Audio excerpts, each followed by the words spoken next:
Hello, everyone. This is Jim Ograsinski with the Week 6 lecture video. So I want to briefly review the schedule for this week. Come Friday, the exercise 4.3 and peer report are due. And then also we're getting into the peer review, which I'll cover at the end of the lecture video. One item I want to get to is my PowerPoint about Chapter 4. And I may be a little brief on the Chapter 4 coverage. We have a lot to get in this lecture video, and I want to introduce the first draft that's coming up next week. So the chapter 4 is the drafting chapter where we get ready to draft. What we've done in chapter 1 is pick a topic. Chapter 2, we've done the research. Chapter 3, we're writing in the middle. Chapter 4, now we are getting ready to draft and pull it all together. And how do we organize this? So chapter 4's main points are how to organize your research essay. So Ballinger offers two ways to go about the research essay.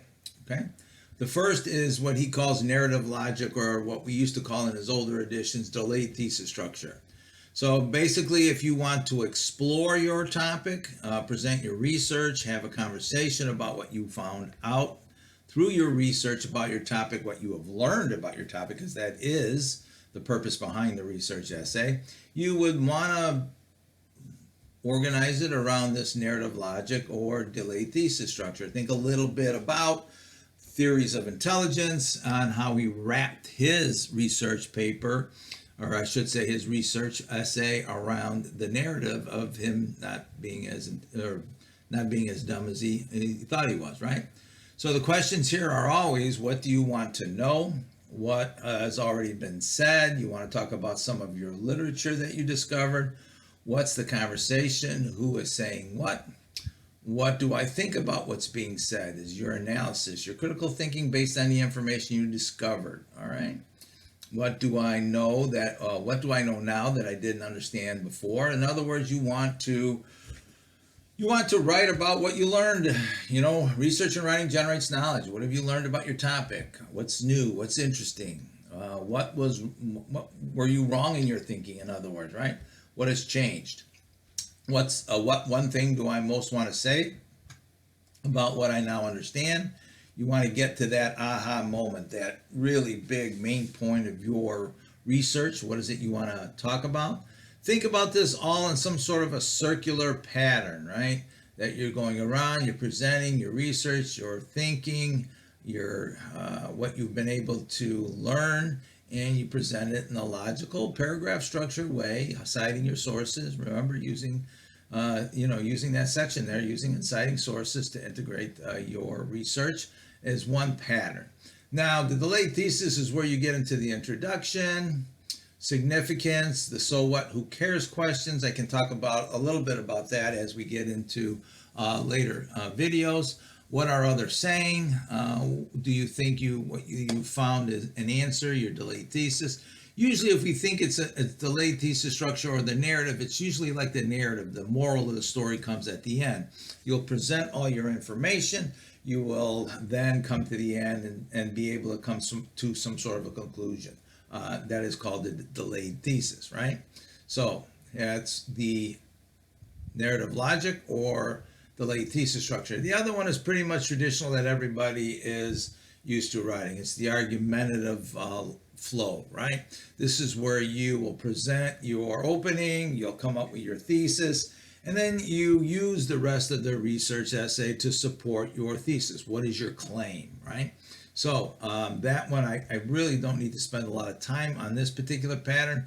It's usually the fallback for some students, but either pattern, the exploratory, where it is the narrative logic or delayed thesis, versus the argumentative logic, the traditional thesis-driven essay, either one works for me. It's how you go about making your essay work as far as organizational structure.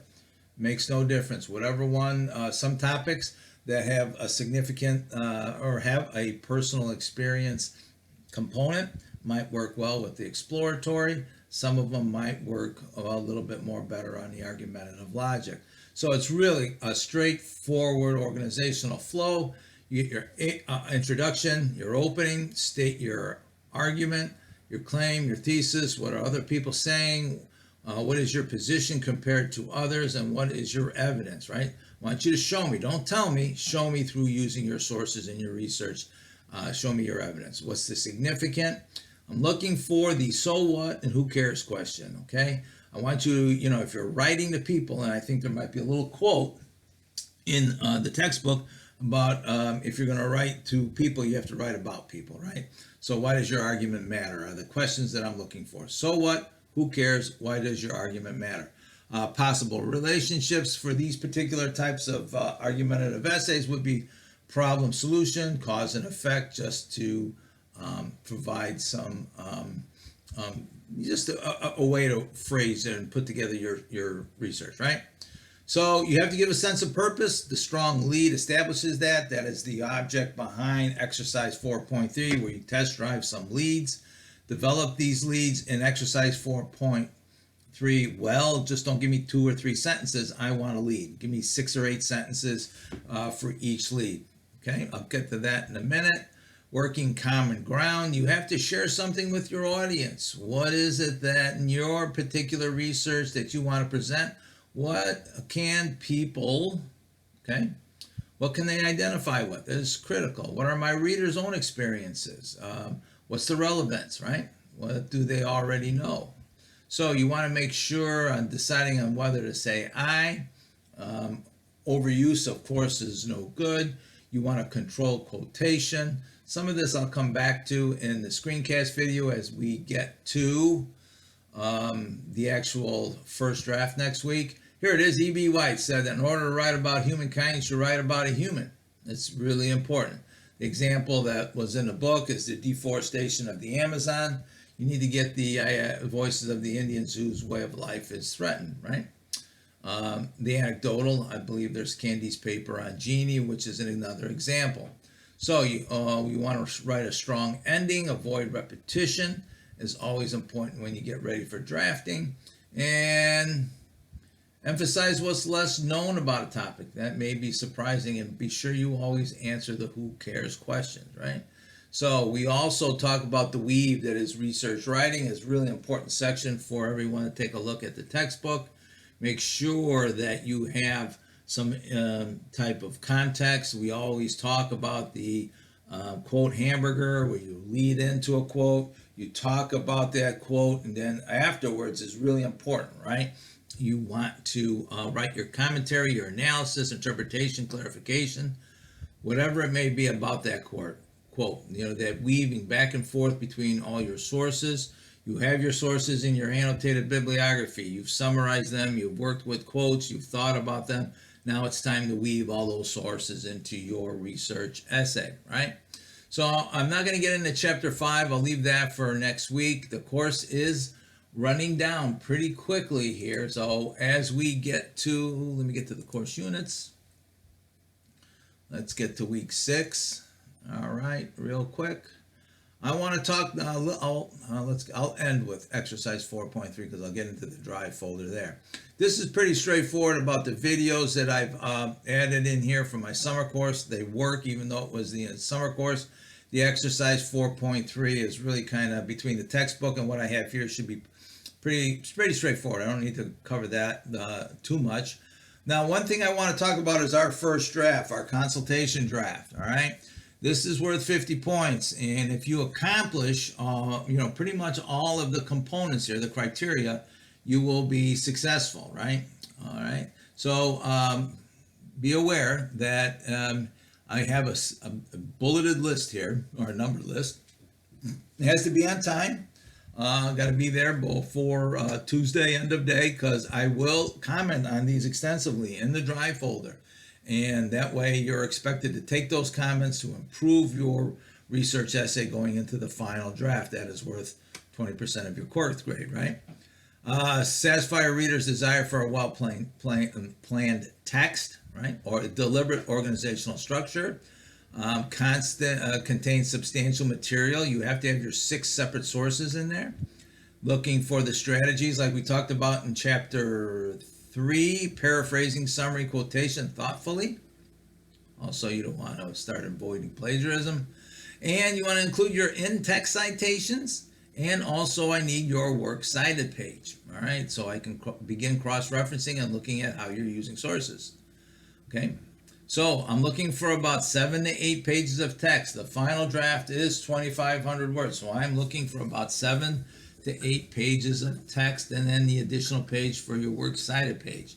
Be aware, this is a one submission process. I will comment on it. I will leave it out there. You will all work through the peer review process together. Usually what I do is I create a separate folder that I have in my drive, and I attach a GDoc link that is viewable for you. I don't like to interrupt the peer review process, right? There's no redo on this assignment. Any revisions will be saved for the final draft of the research essay. Time, excuse me, time is of the essence here. So what I want to point out here is that in the folder, I have a perfect example, right? We have Sarah Walker already with her research essay folder is uploaded in this research essay folder in the course folder, right? So what we have here, if we look at Sarah's folder, sorry Sarah, I didn't give you a heads up on this, but we have exercise 4.3 already in the folder. Here is her beginning of exercise 4.3 that is due on Friday, right?